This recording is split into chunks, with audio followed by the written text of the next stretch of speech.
ইনকলাব মঞ্চের মুখপাত্র শহীদ ওসমান বিন হাদির নিহত হওয়ার ঘটনায় ঝালকাঠিতে আজকে কিন্তু আবারও সড়ক অবরোধের কর্মসূচি দেখেছে স্থানীয় ছাত্র জনতা। আজ দুপুর 2টা থেকে ঝালকাঠি কলেজ মোড় এলাকায় ঝালকাঠি খুলনা এবং ঝালকাঠি বরিশাল আঞ্চলিক মহাসড়কে এই অবরোধ কিন্তু দেখেছে। আয়োজকরা বলছে যে হাদির এই খুনের ঘটনায় আসলে প্রকৃত খুনি কারা তাদের নাম প্রকাশ করে জনসমক্ষে প্রচার করতে হবে এবং খুনিদের গ্রেপ্তার করে দৃষ্টান্তমূলক বিচার দাবি করতে হবে। 7 দিন ধরে সড়ক অবরোধ করে রেখেছি, কারণ আমাদের ওসমান বিন হাদি যে ঝালকাঠির গর্ব, ঝালকাঠির সন্তান, তাকে আটক তাকে গুলি করা হয়েছে। তারপরে পুরো দেশ জানে যে তারা কোথায়, কিন্তু সরকারি কোনো সোর্স তারা জানে না যে তারা কোথায় গিয়েছে।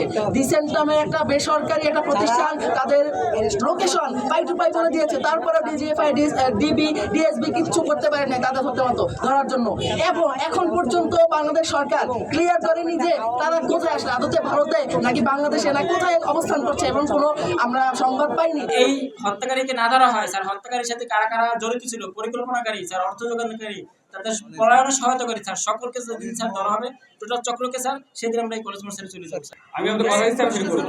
আমি করব এই করে বললাম যে আপনি 2 দিন আগে একটা দোষ দেন। আমি বললাম তো যে আপনি কনফিডেন্স দিতে পারেন যে আমি তাদের বিরুদ্ধে ব্যবস্থা নিব।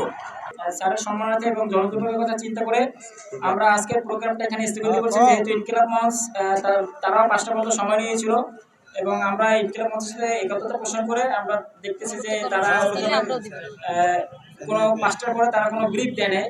তো যদি ব্রিফ দিত তাহলে আমরা ওরকমের কাজ করতাম। 72 ঘন্টা সময় দিয়েছে আন্দোলনকারীরা। 72 ঘন্টার মধ্যে সুনির্দিষ্ট কোনো তথ্য পাওয়া না গেলে আবারও কিন্তু তারা অনির্দিষ্টকালের জন্য এখানে আসবেন। হাদি হত্যার ঘটনায় ঝালকাঠিতে অবরোধের এই ছিল আমার কাছ থেকে সর্বশেষ। পলাশ রায়, সময় সংবাদ, ঝালকাঠি।